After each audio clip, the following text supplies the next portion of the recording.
Thanks. The sun is getting a little stronger in our northern Ohio sky. Summer is approaching, and before the first sunburn, we are joined by a special guest, Dr. Lydia Parker, to talk about skin cancer. Thank you so much for joining us.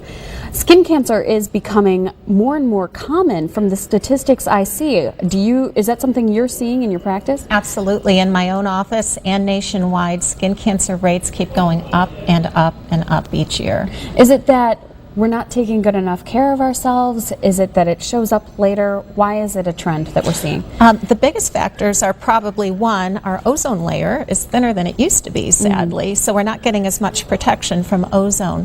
But the other big factor is primarily young women going to tanning beds and recreational tanning still being a problem. And there are signs to look out for. You brought a little cheat sheet here, but if you could go through just what should we be looking for when we're trying to spot anything that doesn't look quite right on our bodies? Sure. Well, melanoma is the most deadly type of skin cancer. So we talk about the ABCDs there. A mole that's A for asymmetric, the top half looks different than the bottom half.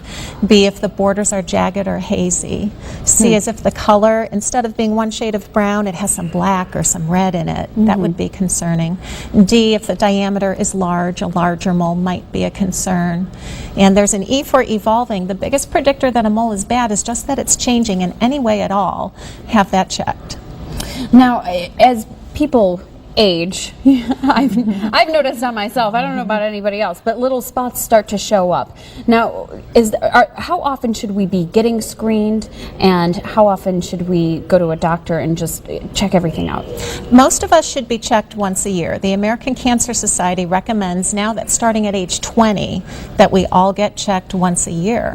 Some teenagers may even need to get checked already if they have a large number of moles or some larger moles, but unfortunately skin cancer is extremely common even in the younger adults in their 20s today. Wow. And people can go for a free screening. I want to get this information. And when and where can they go for a free screening? Right. Well, this is 25 years ago, Ronald Reagan signed that May would be Skin Cancer Awareness Month. And the first Monday in May is Melanoma Monday. That's today, when we need to remind the public about melanoma and how preventable it is.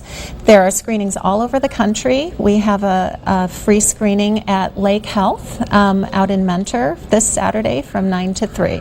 All right, great. Dr. Parker, thank you so much for joining us.